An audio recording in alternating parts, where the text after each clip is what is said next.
Welcome to the 2025 Captive Nations Summit here at the Victims of Communism Memorial Foundation and Museum in Washington, D.C.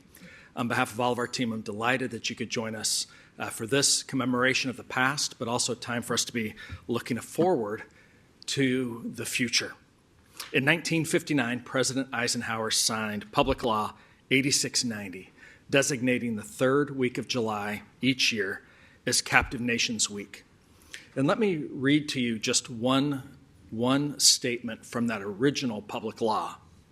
Whereas the enslavement of a substantial part of the world's population by communist imperialism makes a mockery of the idea of peaceful coexistence between nations. And that powerful little phrase, this idea, the enslavement of a substantial part of the world's population by communist imperialism, sadly remains true in some places to this day. Take China as a case study, for instance. Think about the Muslim Uyghurs, Tibetan Buddhists, Christians, Falun Gong, and many others, Hong Kongers, all there under the repressive communist government of President Xi. And it's not just looking back, but it's advocating for the freedom of those. That is the purpose of the Victims of Communism Foundation, and it is the purpose of this Captive Nations Summit. Now, driving force behind the Captive Nations concept and the Captive Nations Week was Ambassador Lev Dobriansky. Many of you know that Lev was a Georgetown professor, a public intellectual, for many, many years the president or the leader of the Ukrainian Congress Committee of America, and over time a co-founder of VOC. And today we're going to hear a little bit about him. His memoir was recently published, led in the effort by his daughter, Ambassador Paula Dobriansky. So today what we'll do is we'll do an interview. We'll hear from Ambassador Dobriansky about her father's memoir, about the Captive Nations concept, its relevance in the past, its relevance today. And then we'll take a short break, and then we'll hear from a panel of distinguished experts representing the 5 countries that are still formerly communist today. So that'll be our format. There'll be plenty of time for Q&A on the back end of the program. And I'll ask that you'll excuse us in the middle because there will be some changes to the furniture and whatnot before we go to the panel. So with that, allow me to introduce, and then I'll join her here, our discussant for Unyielding Resolve, the memoir of Lev Dobriansky.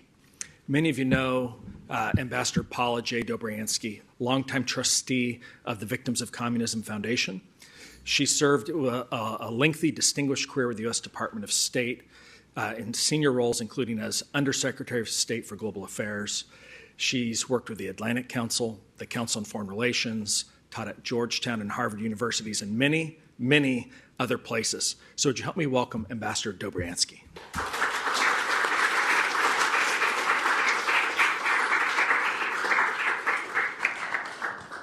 Thank you, Eric. Oh, now it is. Thank you, Eric, for that very warm introduction. And just also thanks to the Victims of Communism Memorial Foundation, to its trustees, a number who are here today, and also to all of you who've come very dedicated to the issues put forward by the Victims of Communism Memorial Foundation. Thank you for remembering and recognizing it's the third week of July, which Public Law 8690 calls upon the President of the United States to issue a proclamation, and then actually for those who want to celebrate freedom and call attention to those incarcerated, those who are subjugated to oppression across the globe, to recognize them and to highlight their plight. So just thank you so much for doing that. I feel very honored to be here today and see so many friends as I look across the room here, those who are truly champions of freedom themselves. So thank you for that. Well, welcome, and you're very, very welcome. This year you published your father's autobiography, his memoir, Unyielding Resolve. So would you tell us a little bit about the title and the genesis of the project? Absolutely. And then I do want to say a few words about Captive Nations, a little bit more adding on to what you had in your introduction. Well, first, my father passed away actually. And, regrettably, we didn't have the chance really to sit down and have a very active conversation about the chapters he wrote. And you'll all probably be horrified by telling you this, but what I'm about to tell you is true. My father hand wrote the book on yellow legal size paper. So my first order of business, when I got a hold of these chapters, he left them to me, I had to have them put into a computer. That was the first order of business. Actually, as you may know, with any kind of writing task, usually you get very edited. His original works are actually something like some 800 pages. And I think part of the reason why is he did a lot of research, particularly on congressional testimony and documentation, and not just only about what proclamations presidents issued, but also what activities various organizations were doing, governors, because there were many governors across the United States that issued their own proclamations, etc. So in this case, it got Hoover Press, and I do want to recognize them. Very grateful that Hoover Press published the book. The book got edited down to some 300 pages, so you can only imagine it was a bit of an editing task. In it, first, if I may say, I want to recognize, since I'm focused on the book, you asked the title. I think the title is an excellent one. My father actually had the idea of having a vindicated trail because he was documenting, actually, from the time he wrote Public Law 8690, and he wrote it in 1959, that from that time forward, he felt there were many who did not accept the concept at all of captive nations. And in fact, there was also a bit of a struggle over whether it was relevant to our policies or not. And I would say that, we, as you know, there was a policy of containment. My father felt that containment did not suffice, that it was important to look at those who were being subjugated and why. In many cases, just fundamentally because of their nationality. One of the lines he has in here, which is highlighted by David Rivkin, who did the foreword to the book, David wrote that my father always said, and this is relevant today, Russia minus Ukraine equals zero. And by the way, meaning here, yes, by the way, that Russian imperialism, it's not just only about communism. He speaks to that issue about how Russian imperialism particularly impacted the lives of those many countries that not just only territorially were near Russia, but also those even from other continents. And I want to say that because I look back, the Captive Nations resolution does speak to communist subjugation, communist imperialism, but my father spoke to the issue of Russian imperialism. So two things I just simply wanted to quote. One is, let me quote from, I mentioned David Rivkin. David Rivkin wrote the foreword, and I thought he wrote an interesting point here. He said, the Captive Nations resolution was enacted with a bipartisan vote, which I believe you said. A proclamation to celebrate it has been issued by every president since Dwight D. Eisenhower. Its enduring legacy and its viability, despite the ebb and flow of U.S. Then Soviet relations, he was saying, are unmatched by any other congressional legislation. It's worth emphasizing that the presidential proclamation wasn't mere rhetoric. Its annual issuance provided an invaluable context for preserving America's commitment to self-determination for the captive nations that have been forcibly incorporated into the Russian Empire and later the Soviet Empire. It played a particularly important role during the Reagan presidency and was an integral part of Reagan's challenge to the legitimacy of the evil empire. And I want to have one more quote, that's from here. One of the members of Victims of Communism Foundation, who's a Uyghur activist, I thought what she wrote as a blurb is very relevant to today and why celebrating or marking captive nations really relates to today. She said, as a Uyghur woman witnessing the ongoing persecution of my people in China, Lev Dobriansky's unyielding resolve resonates deeply with me. This book serves as a powerful reminder that the struggle against oppressive regimes is far from over. Dobriansky's insights into the forces of legitimate nationalism and the unyielding human spirit provide timeless lessons for those of us fighting for freedom today. This book is not just a recounting of history, it's a call to action for all who stand against tyranny. So, unyielding resolve, my father said vindicated trail. Personally, I did go with Hoover's suggestion of unyielding resolve because I think it really categorized and characterized what my father was. He was resolute. He was unyielding on this point, and whether people agreed with him or whether he might have been marginalized at times for his concept, by the way, he nevertheless persevered and he believed very firmly in it and saw it through to the end in this case. And so I feel very proud that we achieved this. It is the only documentation, historical documentation of captive nations. And in that, I think that was an achievement for him. And I'll say it was an achievement for me and Pratik Chugul. The two of us worked on the editing, and I'm just gratified that it is published. Well, again, congratulations on a fantastic book, which you can purchase downstairs later today. Thank you. I want to ask you specifically about the captive nations concept, because it seems to me, after reading the book and studying your father, that he was saying that actually the U.S. foreign policy establishment was wrong because they were falling into the same trap as the Soviets.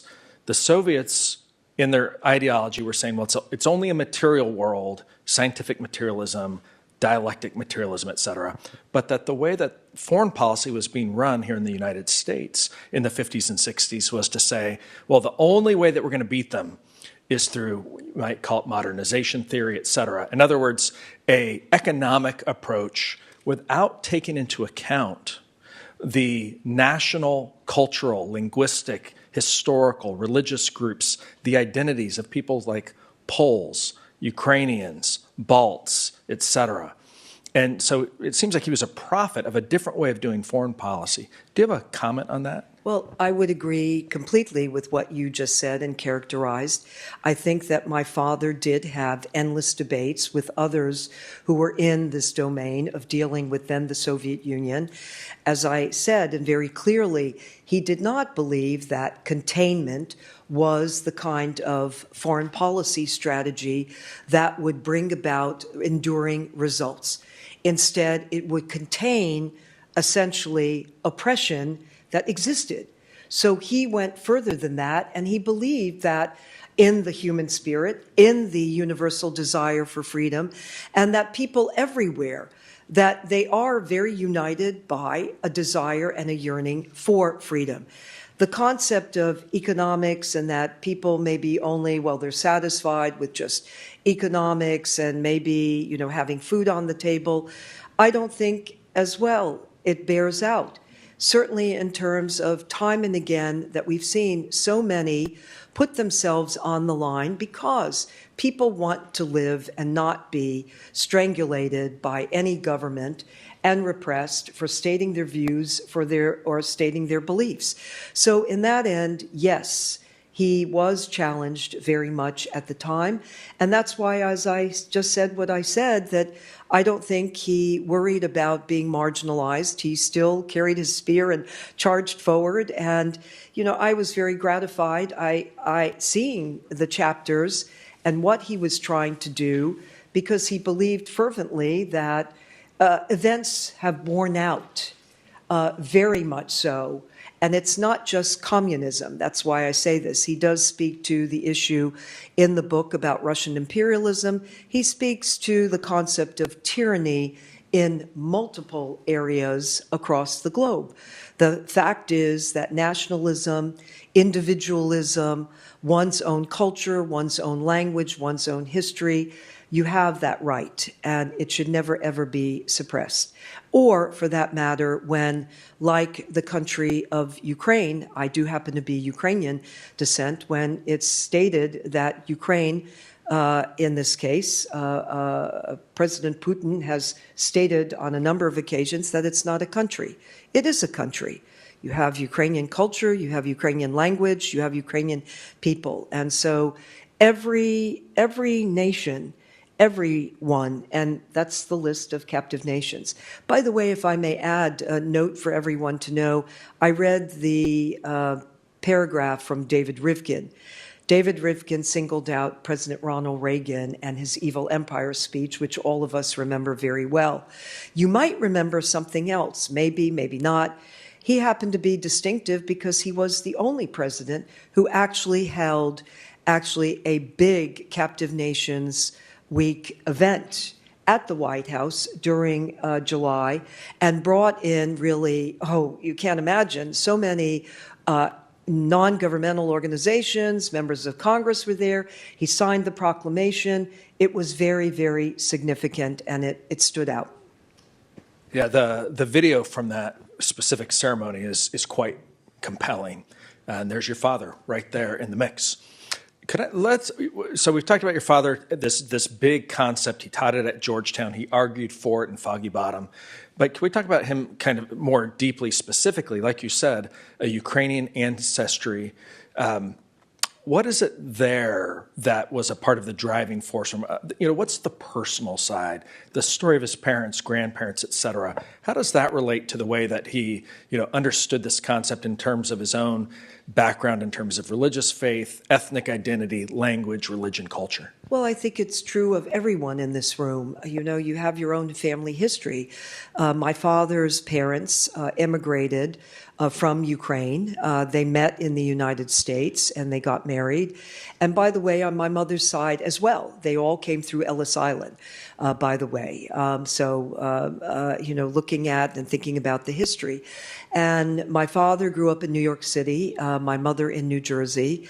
And for him, he knew very much what were his roots, what he was about. His parents felt, on one hand, very strongly about his learning Ukrainian, which he did, same with my mother. But on the other hand, also in coming to the United States, they also believed very, very firmly that they wanted to be American with Ukrainian roots. And in that sense, my dad grew up, like I said, in New York City. He became active ultimately with the Ukrainian Congress Committee of America, the UCCA, and also with what's known as the Ukrainian National Information Service. In fact, a funny historical note, the name Katya Yushchenko, some of you may know who Katya Yushchenko. She's the former First Lady of Ukraine. Her American name was Kathy Chumachenko, and her first job was actually working for my father. And she was in the Human Rights Bureau at the State Department, working for then Richard Shifter. And thanks to her, I got over to the State Department as a Deputy Assistant Secretary. She had recommended me. And so, it's funny in terms of, I digressed for a minute, but my own father got involved in activities, an NGO that brought a real network of Ukrainian Americans together and who were very fierce about ensuring that people would remember the history, the culture, the language, and undertake all sorts of actions. Captive Nations was only one to try to work on. And by the way, they worked very closely across the lines with so many others. I mean, you mentioned Poland. There was the Polish American Congress. There was the Baltic, J-Bank, I remember. And then my father also, I see the Lady of Liberty, the statue, that's not too far from here. But my dad was also a co-founder of the monument, the belief that we all need to remember, and no less with this museum. So yes, his own background provided a strong foundation. His parents who immigrated here, and same on my mother's side. Let's talk a little bit about your career. And you have seen quite a few changes in Eastern Europe, for instance. You've seen change and perhaps continuity in places like Cuba. So, what changed over the course of your career when it comes to fighting against communism, and where would you say we are today? Well, I'd say there have been ebbs and flows, and some countries that have moved forward and done very well for themselves because of circumstances, not always of their own doing. Should I say, when I say their own doing, meaning that the door was open, and so yes, it was of their own doing, but in other cases where people are still repressed, like in Cuba, I would say that's not of their own doing. So let's take the case of Poland. I look at the region around Ukraine, if I may pick out. I'll start with that, but I want to go to other parts of the world. When I look at the area around Ukraine, my gosh, I go to Poland. I mean, in terms of their GDP and their growth, and now Poland is the country that you may know is going to be or is contributing the most to NATO, bar none. It wants to go to 5.4. It's already 5%.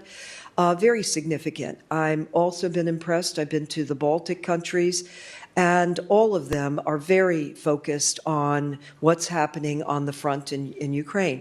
But let's go to places like Nicaragua. I'll pick out Nicaragua and Cuba here in this hemisphere. I think it's tragic. I think it's very tragic. I think we need to be vigilant. I was someone who never gave up on the sanctions policy. Some would say, but economic sanctions aren't really strangulating the Cubans. Some of the time, my view is you don't only look at what is the economic impact, but also the symbolic impact and the consistency of your policy approach. I saw no reason for modifying. Here in this case, as I think we know, yes, there have been some very, very minuscule improvements, but in terms of freedom, basic fundamental freedoms, I mean, when I think of the Damas de Blanca, that they, still cannot see their husbands in prison. And I mean, the restrictions, it's abominable. What's happened in Nicaragua is very much the same. You will also be highlighting a number of countries in Asia. And I wanted to read Mutter Liquid's, and forgive my pronunciation, but at least the first name, Mutter, her comments about China, certainly in terms of Uyghurs, but also I'd say Chinese people, Tibetans. I had the Tibetan portfolio when I was at the State Department, and there you don't have the kind of improvement that is warranted. They'll say, well, the economic situation is better. You may have realized that the Dalai Lama celebrated his 90th birthday, actually on July 6th, the same date as George W. Bush's birthday. And honestly, I'll say that, maybe it's economically a bit better, but that's not what people are looking for. They do want to practice their religion there and not to be imprisoned because they might hang a photograph of the Dalai Lama in their house or in their office. So from that standpoint, I mean, I could go on. There are many that I have not mentioned, and you'll be featuring a number today, which I'm very gratified by because it's important that they be highlighted.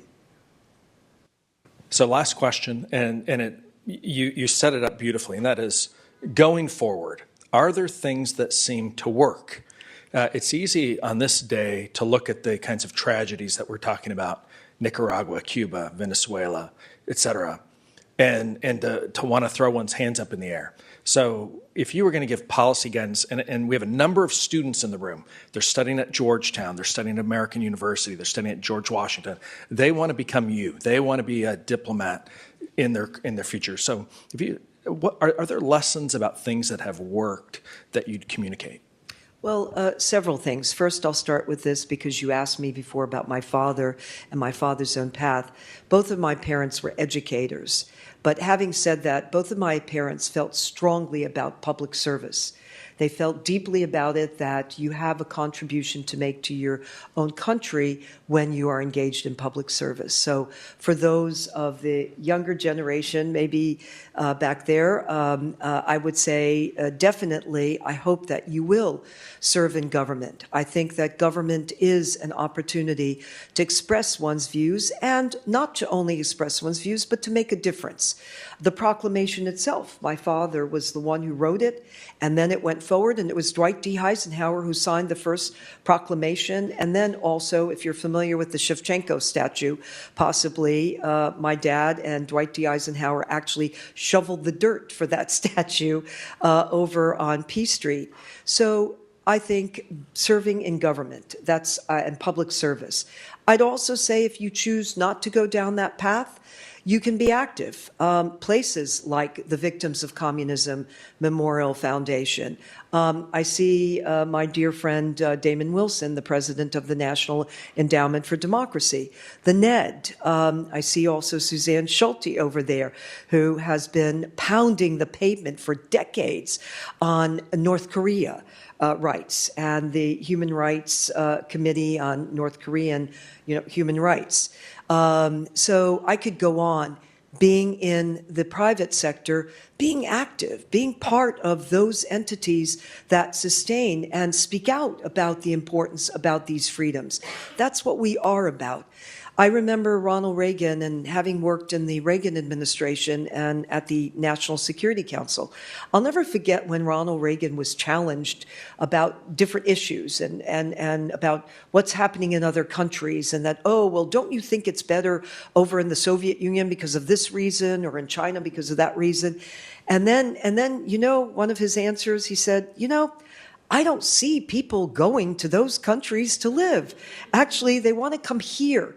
They want to come here because they know that also, not only because of their own livelihood and their own families, but they also know that in terms of giving back maybe to their own country and making a difference to bring about change and maybe go back to where they're from, that they can certainly do that here in the United States, that our doors have been open to immigration over decades.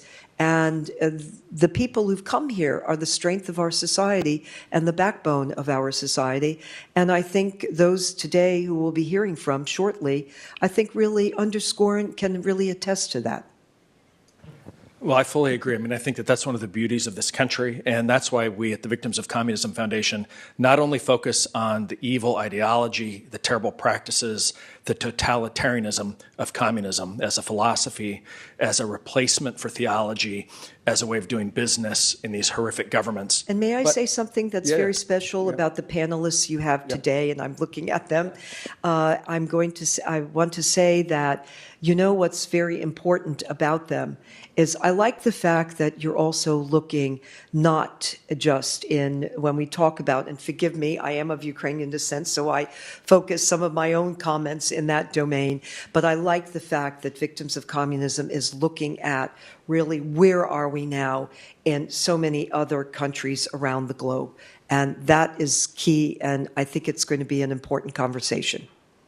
I agree. And I'll just tag by saying that so much of the work that we do is with educators, with high school teachers, middle school teachers, college professors, and students. And so a big focus for us as well is why democracy? Why representative government? Why the rule of law? Why freedom of the press, freedom of religion? Why individual liberties? Why private property? And the things that we're for, which is a big part of this book, the things that we're for are crucial to winning this fight. Well, would you help me thank our keynote speaker? And thank you. Thank you very much. Thank you.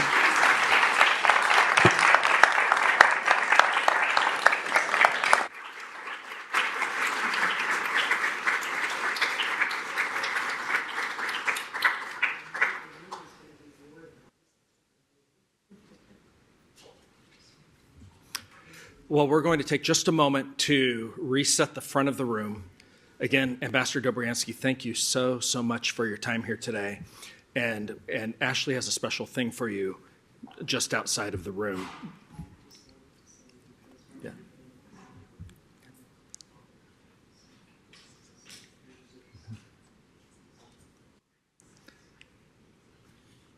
So as we're making a slight adjustment up here, we heard Ambassador Dobriansky mention a number of times the document that her father wrote, which was the statement about captive nations, the public law.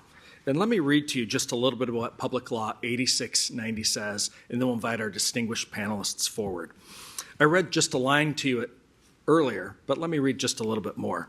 Whereas the greatness of the United States is in large part attributable to its having been able, through the democratic process, to achieve a harmonious national unity of its people, even though they stem from the most diverse of racial, religious, and ethnic backgrounds.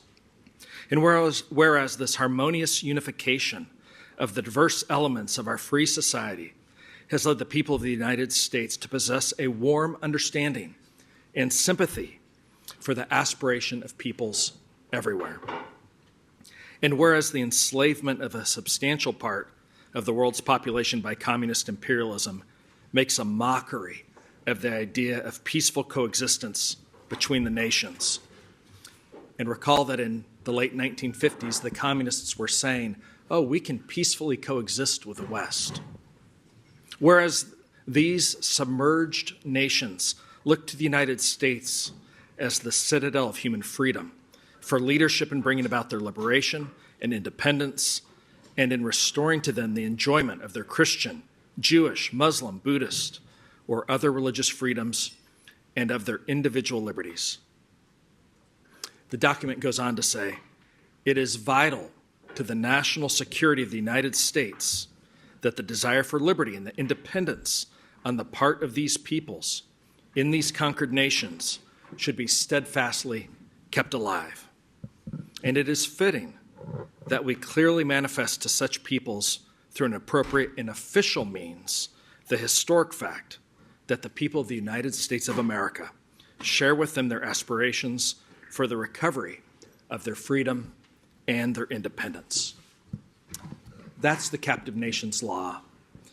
And that official means that's discussed is all of the activities designed to liberate those peoples, the word in the document, submerged nations under communist imperialism in all of its forms. That is this event today. It's VOC's Roll Call of Nations. It's the independent work that all of these advocacy organizations do. Today, we're going to focus attention on the 5 countries that remain officially communist. Now, you and I both know that sadly there are many others. There are a number of communist legacy regimes around the world, places like Eritrea and Tanzania, places that are authoritarian one-party states that say they're no longer communist, like Cambodia. There's Russia, which Vladimir Kara-Murza has rightfully called corrupt, repressive, archaic, and KGB-led. There's places that say they're not communist but have a hard Marxist orientation and near totalitarian forms of government, such as the thugs in Nicaragua, Venezuela, and elsewhere. But for today, we're focusing attention on these 5 countries, China, North Korea, Laos, Cuba, and Vietnam, that officially still adhere to communist ideology. And so I'd like to introduce to you our 5 speakers that we'll have today representing each of these countries to give us some analysis of where we are and where do we need to go in the future. First, from the president of the Uyghur American Association, Afidar Hifabir. Second, my friend, the founder of Viet Toon and principal of the Tan Long Vietnamese Language School, V. Ka Hoang. A Fulbright scholar, Yoon Suk Yang. The vice president of the Union for the Lao Nation, Paula Kern Kadaviravong. And finally, the newest senior fellow for Latin American Studies at the Victims of Communism Foundation. We're delighted to announce today the founder of Cuba Decide and the commissioner-elect of the Inter-American Commission on Human Rights, Rosa Maria Paya. Welcome.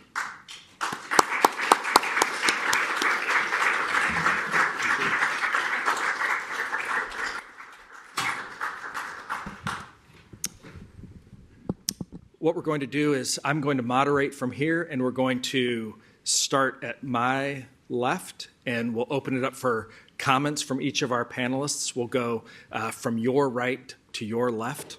And we'll hear from them, and then there'll be a time for Q&A that I will moderate in just a few minutes.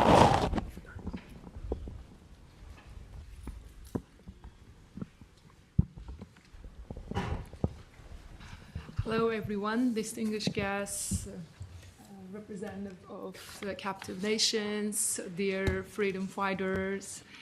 I am very honored to be here, and first I would like to thank the Victims of Communism for holding this Captive Nations Week, this event every year. Today I am speaking as not just an Uyghur American, but a representative of a people, a voice of a people who have been silenced, surveilled, and systematically erased under one of the most ruthless regimes of our time, and that is the Chinese Communist Party. As we gather to mark Captive Nations Week, we affirm a shared truth that communism is not just an ideology, that is a machinery of control, colonization, and destruction, particularly in the form it has taken in the People's Republic of China, especially since 1949. If we have a brief glimpse at our history, Uyghurs' history, Uyghur people are Turkic Muslim nations from Central Asia with a deep-rooted civilization that flourished along the Silk Road for thousands of years. We had our own empires, our khanates, our kingdoms, and even two East Turkestan republics in the 20th century. We have our own language, our own religion, our own music, our own culture, and memory, and we lived freely, established states, and contributed to the world in the past. But everything changed when Communist China annexed our homeland and named it East Turkestan in recent years, especially after occupying it in 1949. And the land was renamed as Xinjiang Uyghur Autonomous Region, meaning the new territory, and Uyghurs like to call it East Turkestan. And slowly, China took our jobs, confiscated our lands, they killed our livelihoods. And now, as you see, we began to discrimination, forced assimilation, and that has escalated into genocide today, turning our entire homeland into a prison without walls. Under Mao, if you look at the Chinese history, the recent history, communism promised equality, yes, but delivered mass deaths. 30 to 45 million perished in the Great Leap Forward famine, and millions more in the Cultural Revolution, and yet that system never truly changed. Today, under Xi Jinping, the Chinese Communist Party is more powerful, we can say that, but more paranoid than ever. We see the intention to destroy other nations openly now. Communism in China today is not an ideology, as I mentioned. It's a weaponized tool of Han ethno-nationalism and authoritarian control. The CCP rules through total surveillance, forced assimilation, censorship of truth, and the violence against identity. The people live in fear. There are no real elections. There is no free press. From kindergarten to university, children are taught not to question the Communist Party, but to worship it. Uyghurs, the term captive nation actually, could not be more fitted for my people. We are captive not only in our own land, but in our bodies, our culture, our faith. Since 2017, the Chinese government has locked millions of Uyghurs and other Turkic peoples in the concentration camps, modern-day gulags, where they are subject to political indoctrination, forced labor, forced sterilization, sexual abuse, organ harvesting, and many other inhumane oppressions and systematic erasure of our language, our religion, our identity. Mosques have been demolished. Historical and religious books are burned. Uyghurs' names are banned. Mothers are forced to abort their children, while parents are sent to factories in inner China to work as a forced labor workers. The kids, the children, are sent to state-run orphanages, kindergartens, boarding schools, and there too are separated from families and stripped away their language, their culture, their religion, their identity, and being raised as a loyal subject to CCP. This is not counterterrorism as China defines. This is a real genocide, and it's happening today in the 21st century under the flag of a permanent, unelected, and unaccountable communist regime, a regime that commits crimes yet enjoys impunity at the United Nations. Why is this matter? Some may argue among you or other people that China's growth is its strength. But a nation built on lies, camps, and coercion is not strong. It is terrified of its own people. And that regime fears us. The survivors, I see today the Uyghur camp survivors, Tursunay Ziauddin is among us. And they fear the witnesses, they fear journalists, they fear the freedom fighters like us. Because we refuse to be erased, because even though we are outnumbered, we continue to speak the truth with unwavering courage. As we all know, Communist China does not stop at its borders. It threatens Taiwan, it crushed Hong Kong, it silenced critics abroad, it censors global companies and institutions, bribes and threatens other countries, and it wages transnational repression, harassing Uyghur exiles like myself, threatening our families, even here in the US. So what can we do? From an international community, we must stop normalizing this evil regime. Genocide cannot be an acceptable cost of doing business. Forced labor must not enter our markets. This tyranny must not go unchecked at the United Nations. China should be held accountable for its genocide and its crimes against humanity. And to fellow Americans, freedom is not free unless it's universal. The voices of captive nations must echo through your chambers of powers. We ask you to stand not just with us in words, but in policy, in sanctions, in solidarity. The Chinese Communist Party wants to write history in their image, but we, the Uyghurs, the Tibetans, the Hong Kongers, the Mongols, and the brave Han Chinese dissidents are the living testimony of what they tried to bury, what they tried to erase. And as long as even one voice remains, the truth will not be silenced. And thank you so much. I think we will continue our fight until we all are free. And thank you.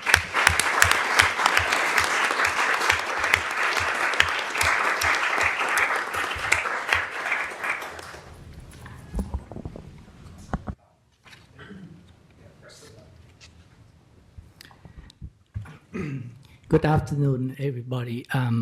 First of all, I would like to thank you, VOC, especially Dr. Eric Patterson, got the platform for me to represent the Vietnamese people overseas and also in Vietnam to concern about the issue that everybody here today focus on.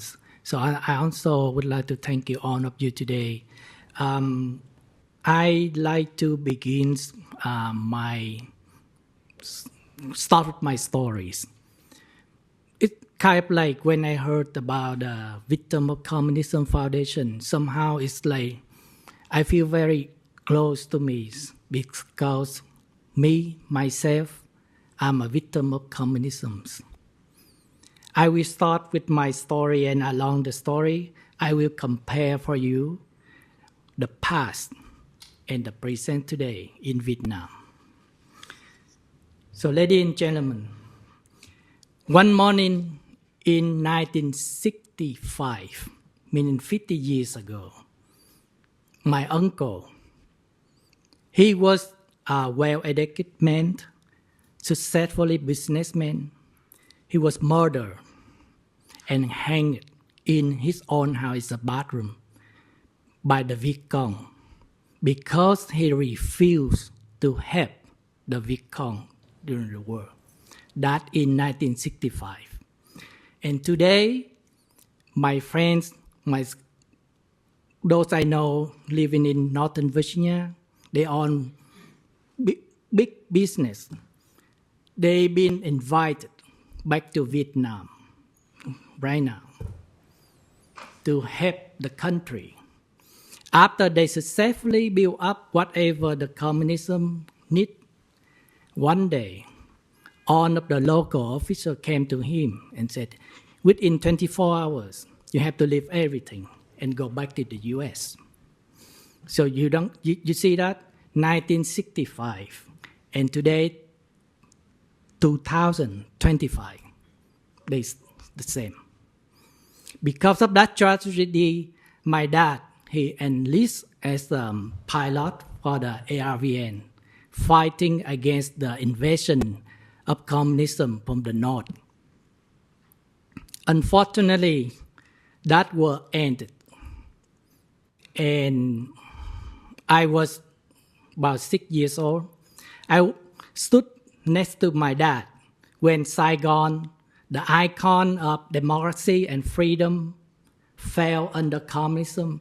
On that morning day, 1975, we stood at the corner of Saigon Street, looking at the young generation, the one they call themselves the new resolutions, pulling out the statues of a Marine in front of the Capitol House of the South Vietnam. And my dad held my hand tightly, and he cried and said, look at that image and remember that. That the moment democracy and republic died. That in 1975. And we, the Vietnamese overseas, just did around the world in April to remind that painful tragedy 50 years. But today, people in Vietnam, same treatment from the government. Many journalists, many Facebooker, YouTubers, simply just raise concern about the policy that they seem don't agree with, not against, they just don't agree with. Like Phạm Đoan Trang, 10 years in jail. Not counting the 2 years or 3 years being held by the local officer without any trials, without any court. So right after that day, my dad, just like 100,000 other officers of the South Vietnam, he pulled me up to the calendar and he said, son, every day, take 1 day and count until 30 days. You will see me again. Because that we've been told by the communists. And he left. After 30 days or so, I came to my mom and asked, where's Dad? And she just hugged me and burst out in tears. And more than 10 years later from that day, he returned as a different person. Looked terribly. They destroyed everything in him. He told me being tortured in what they call re-education camp, physically is nothing, but mentally what it counts. They destroy him or people like him eventually, years after year, days after day, by propaganda, by stupid policy. You know, he a pilot, right?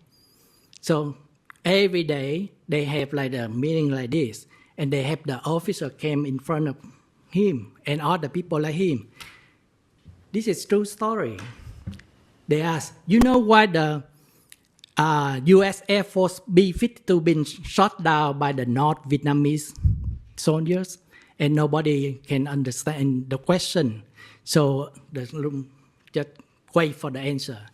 And that communist officer just laugh and proudly say, because we calculate, we know the schedule of B-52 we're bombing in Hanoi, so we have our pilot 1 hour came hidden, turn up the engine of the MiG-17, supplied by the Soviet Union back to that time, turn up the engine, walk out, hide inside the cloud, drink coffee and waiting for B-52 came over and we ambushed them. And everybody, including my dad, have to clap, applause for that. You see, that the thing, not just physically destroy you, but the mentally. That more than 50 years ago, even now today. One teacher, he taught the student in the classroom that you have to respect your parents, your grandparents, above any leader, not specifically like Ho Chi Minh, but any leader have to put aside your family and first. Just very simple lesson, right? Morally, he been put in jail for 10 years because he didn't follow what the communists want him to teach the kid. Right. So after my dad went to prison, they came to my mom's house and my grandmom's house. They label us as capitalisms because we own properties. What we own? Just house for home, just vehicles for transportation. We said that we took those property from the people. We have to return that to the people. And to pay back to the people, they send us to what they call new economic zone, which is, the vast land, no inhabitants, which people like us been sent over there. And we have to sell everything in the house that's valuable to bribe the local officer to get the ticket to stay back in Saigon.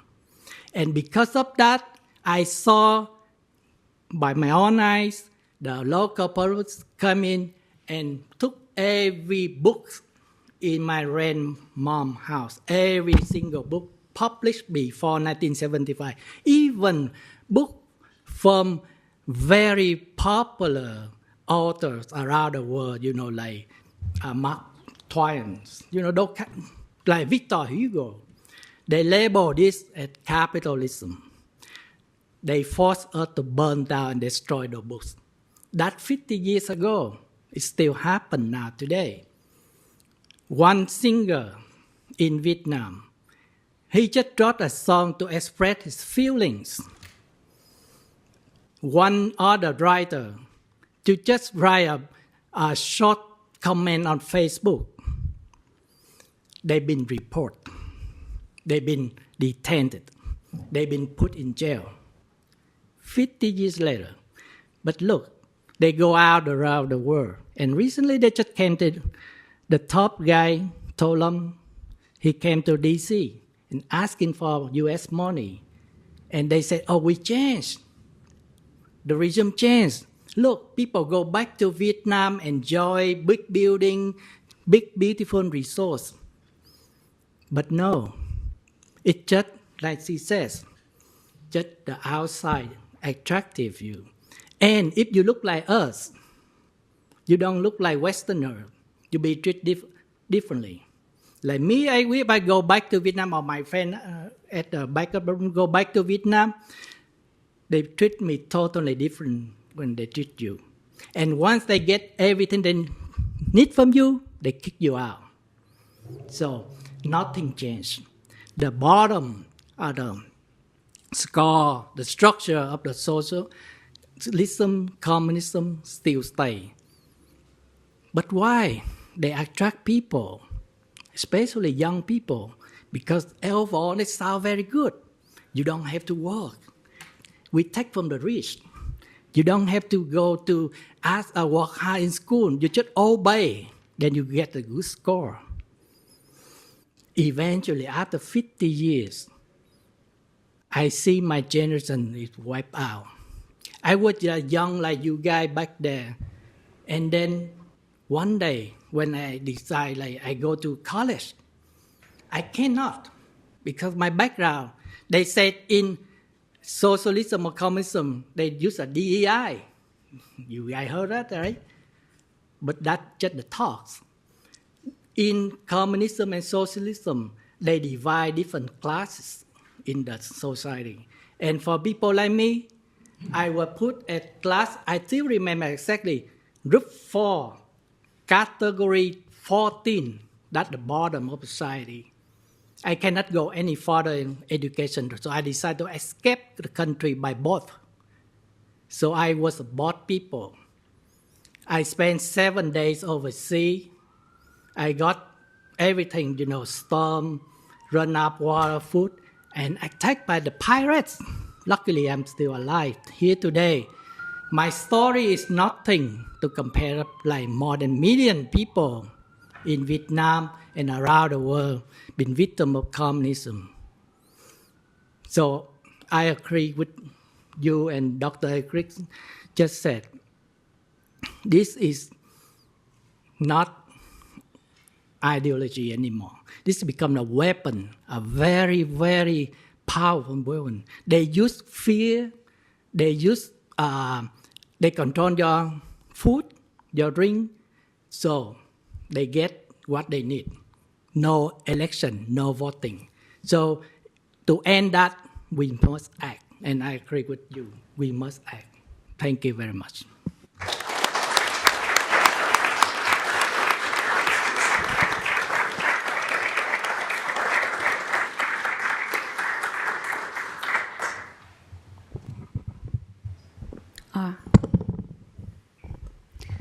Hello everyone, thank you Eric, and hello everyone. Thank you for having me at this meaningful event, and thank you for your heartfelt support for captive nations around the world. And this year, 2025, by the way, I'm from North Korea. This year, 2025 is marked of like 80 years of division on Korean Peninsula. And this is not just a number. This is like, decade of suffering for North Korean people from human rights abuses and rules of their human dignity and their, such a harsh situation. So far, like over 34,000 of North Korean defectors have settled down in South Korea, but still 25 million of North Korean people still living under the dictatorship in North Korea. As you know, the Korea remained a unified nation under absolute authority until the end of World War II. And from 1910 to 1945, the Korea was colonized by Japan.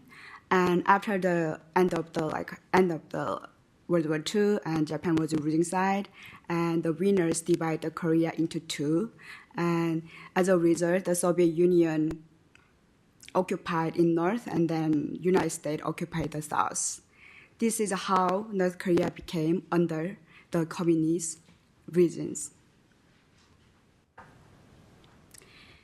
Later, after the collapse of communist regimes in the Eastern Europe, North Korea faced a devastating famine in the 1990s, late of 1990s, known as Arduous March, but I would prefer to say it as kind of the genocide, because millions of people will die of starvation.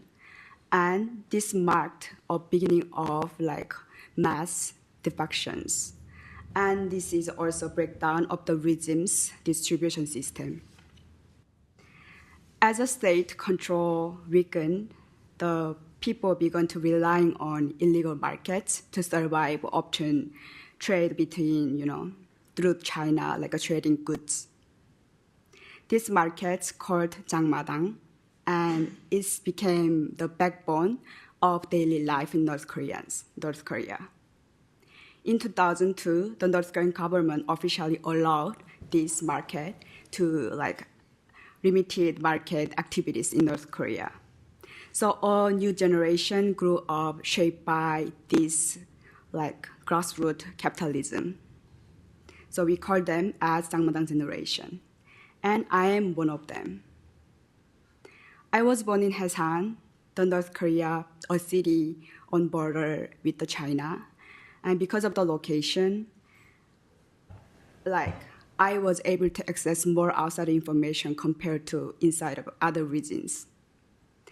And those information and my decision to defect was driven by deep desire for freedom, and that I saw inspired by the K-dramas and educational opportunities and the ability to choose my own future regardless any of political background. So my hometown was a very small city, but it is known as a major smuggling hub in North Korea, and which gave me, as I mentioned, more outside information. And the more I learned about the outside world, the more I dreamed of living a life with the human dignity. I tried to escape North Korea 3 times and to ICAO twice, and spent several months in detention facilities in North Korea. And since I was a minor and my father bribed the guard, so I was spared from physical abuse, but I witnessed a harsh reality inside of North Korea as a woman especially. So we had to sit crossed leg all day, and if we moved, we were punished. So, and then every time the women came back from repatriation, their face were brushed and their clothes were torn. So we couldn't speak freely inside of the facilitation because the guard is watching always through CCTV, and we cannot comfort each other, but I could see their deep shame and pain through their face and their eyes. So when I was taken to the interrogation room, I only saw the one thing, which is a wooden stick, massive, like a big wooden stick. And at that time, I thought myself, if I was an adult woman, and if my father had not bribed the guard, what would happen to me? I don't even want to imagine. Despite of this harsh, a few months later, I tried third attempt, and I successfully escaped North Korea and crossed the river to China and Laos and Thailand. And 1 month and a half later, I successfully arrived in South Korea. So the North Korea these days, they are trying to, project themselves as a normal state to the international community, and that gives us small window, which is opportunity to push them to real action on human rights progresses. And I appreciated the international community and the U.S.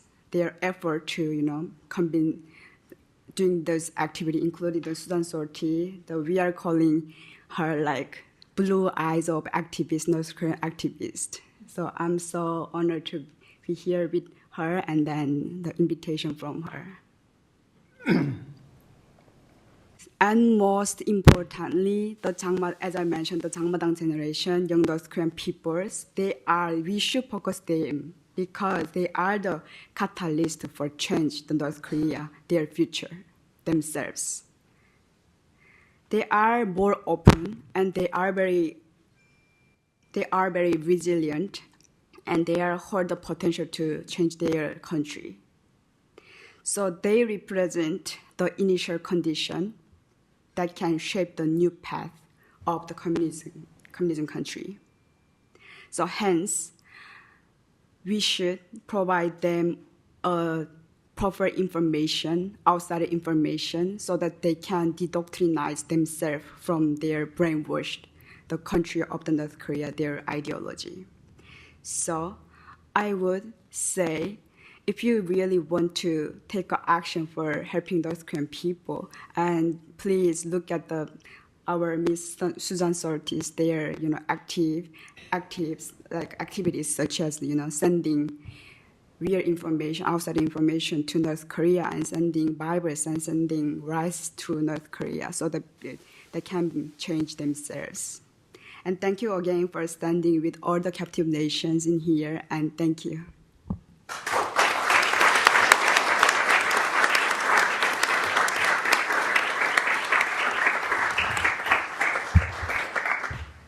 Thank you very much. Very sad story, very encouraging. Good afternoon, everybody. I'm going to read my remark instead to speed up the times that we have. Ladies and gentlemen, honorable dignitaries, distinguished guests, my name is Bulyang Kern Kataviravo, though please call me K. As Vice President of the Union for Lao Nation based in the Washington, D.C. area, thank you, whose mission is to advocate for freedom, democracy, and human rights in Laos. It is my profound,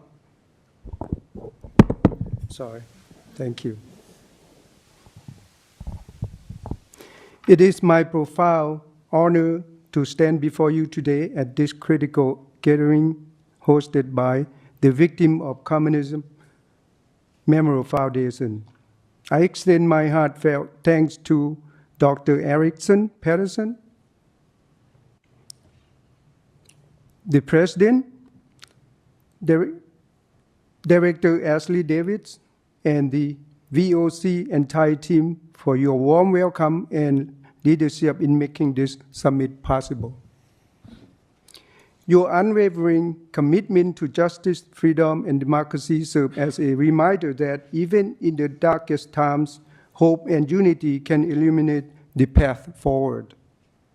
I am truly grateful for the opportunity to co-host this event.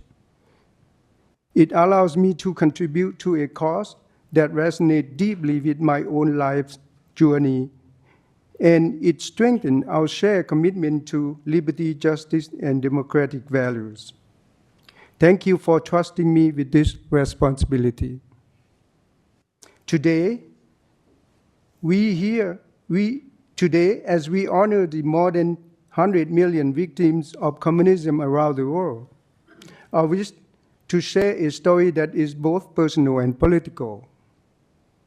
A story about Laos, the country of my birth. At just 13 years old, I became a soldier, spent 3 years fighting against the communist Red Laos and communist Viet Cong in the jungle of Laos. Not by choice, but by necessity. I fought to survive in the land where expressing your beliefs could cost you your life. Eventually, I found freedom in America, but the fight for Laos, the truth, democracy, and dignity did not end with my arrival. It has continued every single day since. This year marks 50 years since Laos fell under communist rule, under the control of the Lao People's Democratic Republic, a regime that has never held free elections. While much of the world has moved forward, Laos remains trapped in a system that is silences opposition and denies its people basic freedom and human rights. The situation is dire. The economy is in crisis, inflation is soaring, and the national currency, the kip, has lost so much value that many families can no longer afford even the most basic necessity. Over 75% of the population survive on less than $2 a day. The regime, by alliance with Vietnam, China, North Korea, Cuba, and Russia, has signed treaties that allow foreign powers to shape the national policies, suppressing any hope and democratic reform. And troubling reports indicate that the Laos military may align with North Korea to support Russia's war in Ukraine, further entangling Laos in global conflict. Beyond politics, the human cost is staggering. Public debt exceeds 108% of GDP, much of it owed to China, report by the IMF World Economics in 2024. Inflation and a weakened currency are worsening Laos citizens' daily life. Rampant corruption, both passive and active, continue to erode public trust. Drug trafficking fuels addiction and violence in Laos.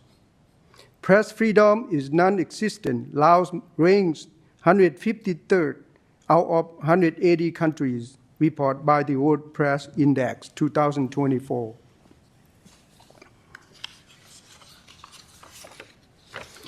Human trafficking and prostitution are on the rise. Religious freedom is under severe attack, particularly in rural areas. Just this year, 24 Christians in northern Luang Nam Ta province were expelled from their homes, which were then destroyed. In 2024, a similar incident occurred in southern Savanakhet province, Peen district, Tangwai Nam village, with local authority complicit in evicting Christians and seizing their property. Equally disturbing is the systematic pattern of enforced disappearance and extrajudicial killings.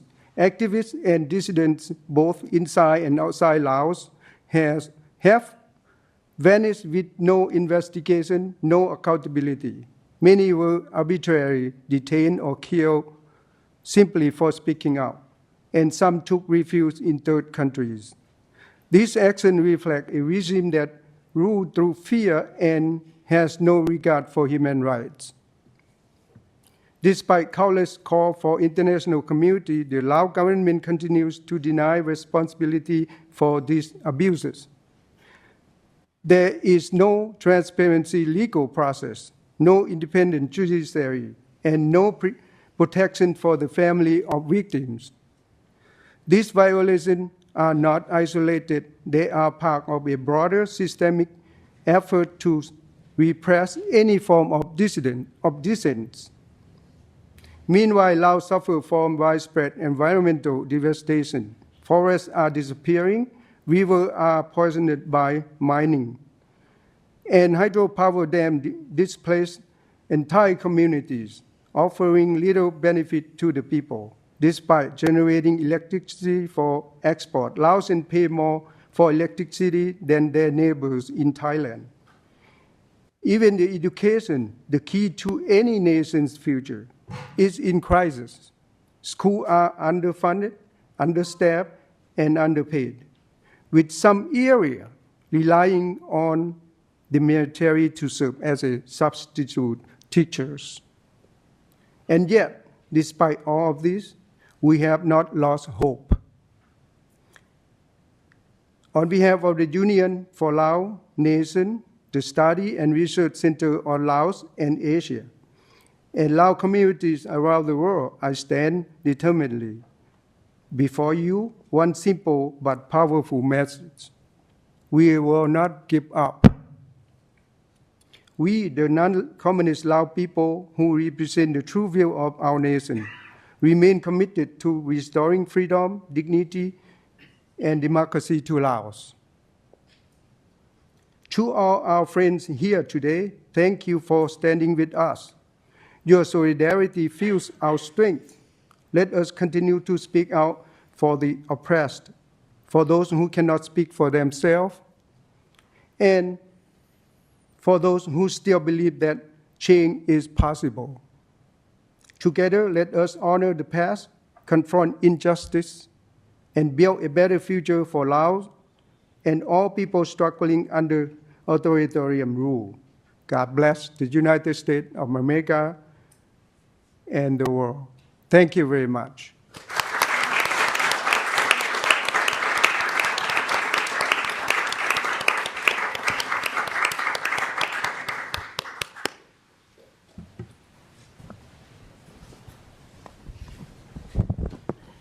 Thank you so much, Kay. That was very powerful, and I think that we were all in need to remember what's going on in Laos and what have been going on in all in all our countries. Thank you so much, Eric, and all VOC team for the invitation and for welcoming me as a new fellow.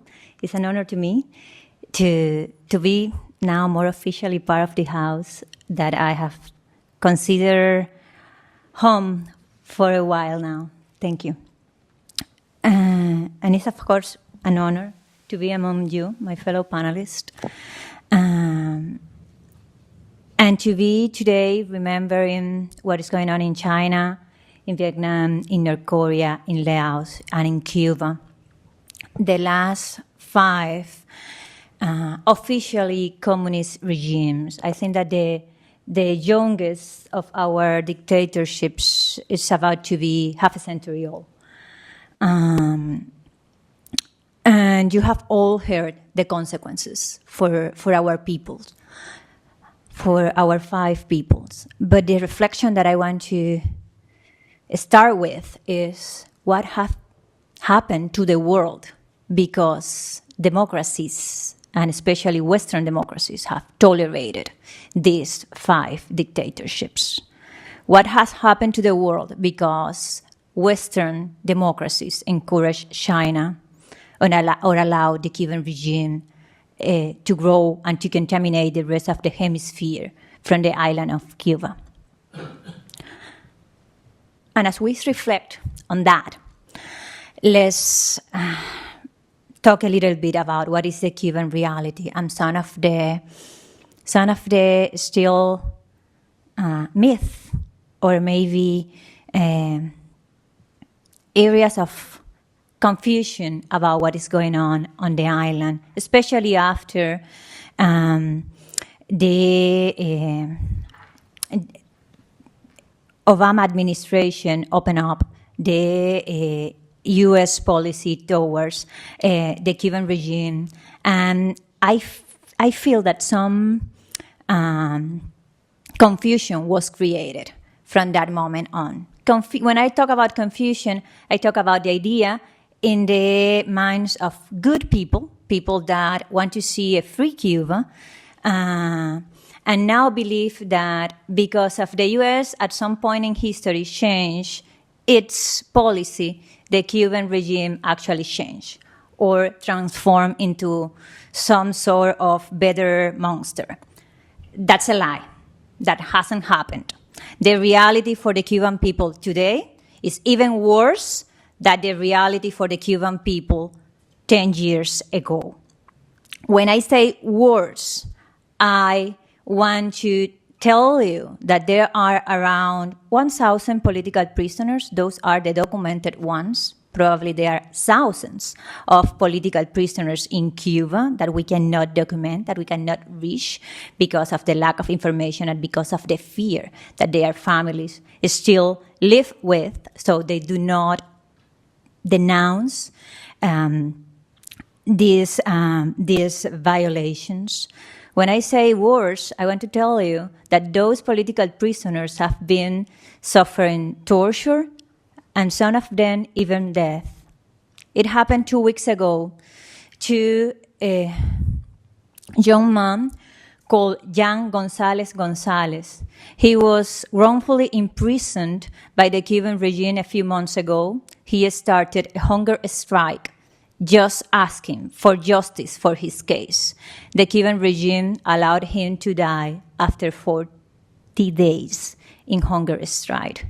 While Jan was in hunger strike, José Daniel Ferrer, leader of the opposition on the island, one of the most renowned opposition leaders right now in Cuba, was subject to beating and torture so hard that he was left unconscious for several days, for several consecutive days, till he woke up in a very humid cell and tried to take some water. José Daniel Ferrer, which is the leader of the Cuban opposition, could be dead today for what we know, because each day he's confronting tortures that actually prove the totality of his humanity. Nevertheless, and despite that repression and despite the misery that the Cuban people is facing, and actually let me just clarify what I want to say when I say misery. The most part of the Cuban families survive today with less than 4 hours of power a day. The most part of the Cuban families have no access to running water for the most part of the week. The most part of the Cuban families today probably don't know what they are gonna eat tonight. That's what communists produce. And despite that misery, despite the fact that because of the misery and because of the repression, the Cuban population have lost in the last 4 years 1.4 million persons. There are 1.4 million persons that have not been counted for in the country in the last 4 years. That's in absolute terms. Despite repression, despite migration and forced exile, despite misery, the Cuban people have kept protesting. We haven't abandoned hope either. We just celebrated 4 years from the July 11 protests that took place in 2021. The whole country demanding freedom, demanding the end of the dictatorship. Those protests continue to happen till today. Not as massive because of repression, but just as consistent because we Cubans, we know that the only way out of the crisis is to get rid of the dictatorship. And we are ready for it.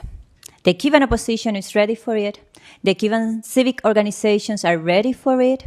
The one that seems not to be ready for it is the international community. And I think that that's something also that we share. And it's the fact that we are living in the 21st century, interconnected and global 21st century. Our dictators, at least the most part of them, depend on the Western democracies to keep being dictators. So that, yes, of course, the Cuban people, just as the Vietnamese people, are called to be the protagonists of the fight, the ones that actually open the door and transform society into democracy. But so many times in the last years, we have seen hundreds of thousands of people in the streets demanding change, just as we saw it when the Berlin Wall fell down. We saw it in Venezuela, we saw it in Cuba, we have seen that in Nicaragua. And those regimes are still there.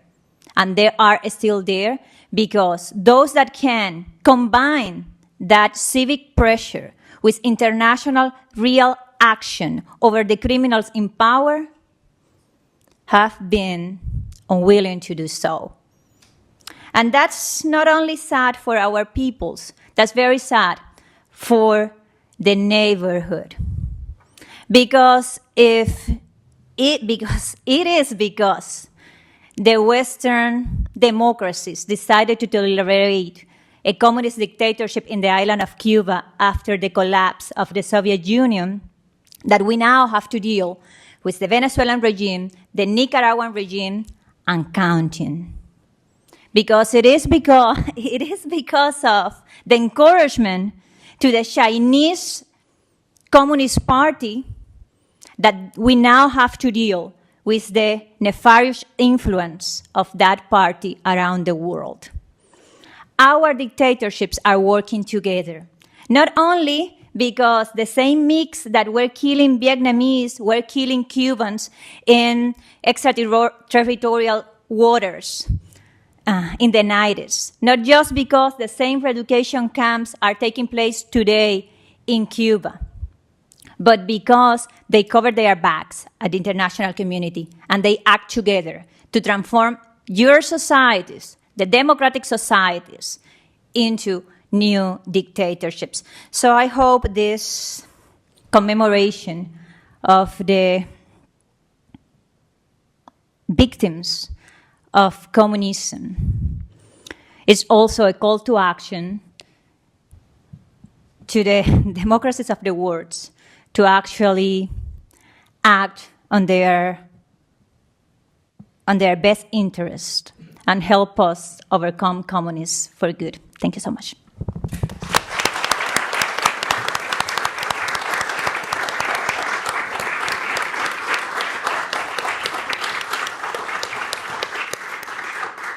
I've been monitoring questions here from the podium, and I can see that there's quite a few. Now, there's one way where I let each one of you ask just one question, or the one where we break to a reception where all 5 of them can be addressed all at once in the next room, where the air conditioning is much cooler. So let me just close with a few words, and then we'll move to a more casual environment so that there can be a lot more conversation than we can have in this formal setting. First, we couldn't have done this without our partner organizations. Thank you all, and thank those of you who partnered with us today. And you'll see in your program a number of people and organizations that financially supported this event. Thank you very much to each of those supporters. Of course, we are an independent 501c3, and so I'd love to tell you afterwards about the ways that you could support us. You can bring students here to the museum. You can download our curriculum and purchase our books on our Amazon bookshop. And of course, we'd be very happy for you to be a financial supporter of the work that we do. Let me note that at 5 p.m. today, back in this room, we are hosting an exclusive conversation with Professor Paweł Kowal, chairman of the Foreign Affairs Committee of the Polish Parliament, the Sejm. And we're screening a film called The Holy Alliance Against the Evil Empire. The film focuses on John Paul II's and Ronald Reagan's accomplishments in the 1980s. The film is in Polish, but it'll be with English subtitles, one language you haven't heard yet today in this room. Well, let me conclude with, as you have heard, each president commemorates this week with a Captive Nations proclamation. And perhaps since President Trump is back in the White House, and we're waiting for his proclamation the next day or so, but here's how the Trump 2020 Captive Nations proclamation concluded. Tragically, hundreds of millions of people around the world to continue to suffer under repressive regimes. During Captive Nations Week, we condemn the cold grip of tyranny that holds nations under unjust rule, and we reaffirm our commitment to all who are fighting to overcome oppression. I call upon all Americans to reaffirm our commitment to supporting those around the world striving for liberty, justice, and the rule of law. Everyone, thank you very much. Help me thank our panel.